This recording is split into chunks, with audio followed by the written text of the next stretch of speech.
Postscript on the Societies of Control. Gilles Deleuze. May, 1990. Narrated by Skeptical Waves. 1. Historical. Foucault located the disciplinary societies in the 18th and 19th centuries. They reached their height at the outset of the 20th. They initiate the organization of vast spaces of enclosure. The individual never ceases passing from one closed environment to another, each having its own laws. First, the family, then the school. You are no longer in your family. Then the barracks, you are no longer at school. Then the factory, from time to time the hospital, possibly the prison, the preeminent instance of the enclosed environment. It's the prison that serves as the analogical model. At the sight of some laborers, the heroine of Rossellini's Europa 51 could exclaim, "I thought I was seeing convicts." Foucault has brilliantly analyzed the ideal project of these environments of enclosure, particularly visible within the factory, to concentrate, to distribute in space, to order in time, to compose a productive force within the dimension of spacetime whose effect will be greater than the sum of its component forces. But what Foucault recognized as well was the transience of this model. It succeeded that of the societies of sovereignty, the goal and functions of which were something quite different: to tax rather than to organize production, to rule on death rather than to administer life. The transition took place over time, and Napoleon seemed to effect the large-scale conversion from one society to the other.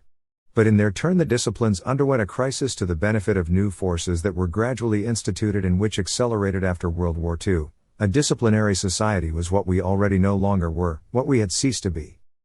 We are in a generalized crisis in relation to all the environments of enclosure: prison, hospital, factory, school, family. The family is an interior, in crisis like all other interiors, scholarly, professional, etc. The administrations in charge never cease announcing supposedly necessary reforms, to reform schools, to reform industries, hospitals, the armed forces, prisons. But everyone knows that these institutions are finished, whatever the length of their expiration periods. It's only a matter of administering their last rites and of keeping people employed until the installation of the new forces knocking at the door. These are the societies of control, which are in the process of replacing the disciplinary societies. Control is the name Burroughs proposes as a term for the new monster, one that Foucault recognizes as our immediate future. Paul Virilio also is continually analyzing the ultra-rapid forms of free-floating control that replace the old disciplines operating in the time frame of a closed system.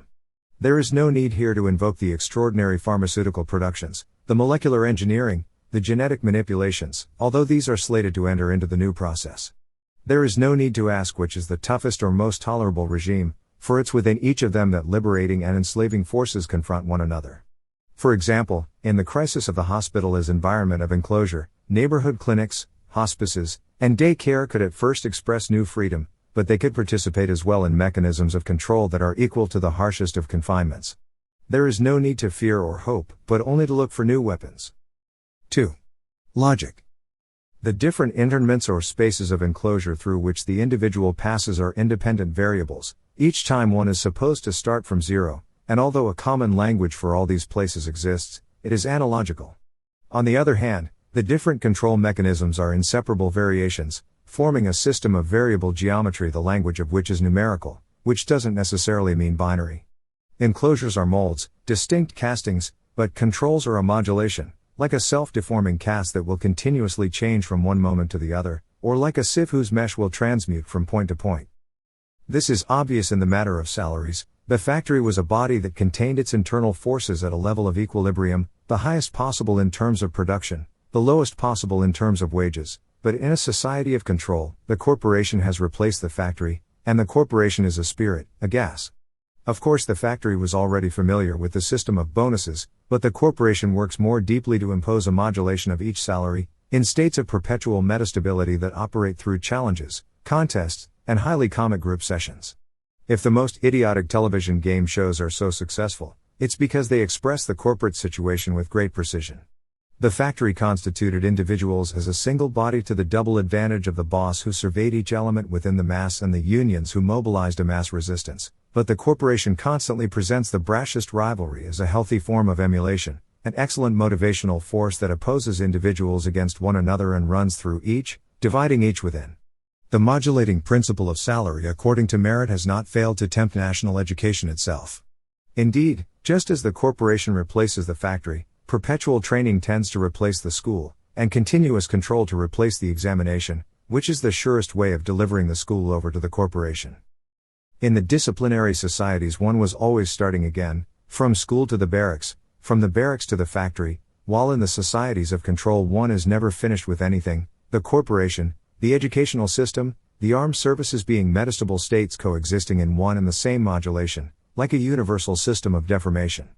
In the trial, Kafka, who had already placed himself at the pivotal point between two types of social formation, described the most fearsome of juridical forms. The apparent acquittal of the disciplinary societies, between two incarcerations, and the limitless postponements of the societies of control, in continuous variation, are two very different modes of juridical life, and if our law is hesitant, itself in crisis, it's because we are leaving one in order to enter into the other. The disciplinary societies have two poles, the signature that designates the individual, and the number or administrative numeration that indicates his or her position within a mass. This is because the disciplines never saw any incompatibility between these two, and because at the same time power individualizes and masses together, that is, constitutes those over whom it exercises power into a body and molds the individuality of each member of that body. Foucault saw the origin of this double charge in the pastoral power of the priest, the flock and each of its animals, but civil power moves in turn and by other means to make itself lay priest. In the societies of control, on the other hand, what is important is no longer either a signature or a number, but a code. The code is a password, while on the other hand the disciplinary societies are regulated by watchwords, as much from the point of view of integration as from that of resistance. The numerical language of control is made of codes that mark access to information, or reject it. We no longer find ourselves dealing with the mass/individual pair. Individuals have become individuals, and masses, samples, data, markets, or banks. Perhaps it is money that expresses the distinction between the two societies best, since discipline always referred back to minted money that locks gold in as numerical standard, while control relates to floating rates of exchange, modulated according to a rate established by a set of standard currencies. The old monetary mole is the animal of the spaces of enclosure, but the serpent is that of the societies of control. We have passed from one animal to the other, from the mole to the serpent, in the system under which we live, but also in our manner of living and in our relations with others. The disciplinary man was a discontinuous producer of energy, but the man of control is undulatory, in orbit, in a continuous network. Everywhere surfing has already replaced the older sports. Types of machines are easily matched with each type of society, not that machines are determining, but because they express those social forms capable of generating them and using them. The old societies of sovereignty made use of simple machines, levers, pulleys, clocks, but the recent disciplinary societies equip themselves with machines involving energy, with the passive danger of entropy and the active danger of sabotage. The societies of control operate with machines of a third type, computers, whose passive danger is jamming and whose active one is piracy and the introduction of viruses. This technological evolution must be, even more profoundly, a mutation of capitalism, an already well-known or familiar mutation that can be summed up as follows. 19th century capitalism is a capitalism of concentration, for production and for property. It therefore erects the factory as a space of enclosure, the capitalist being the owner of the means of production but also, progressively, the owner of other spaces conceived through analogy, the worker's familial house, the school.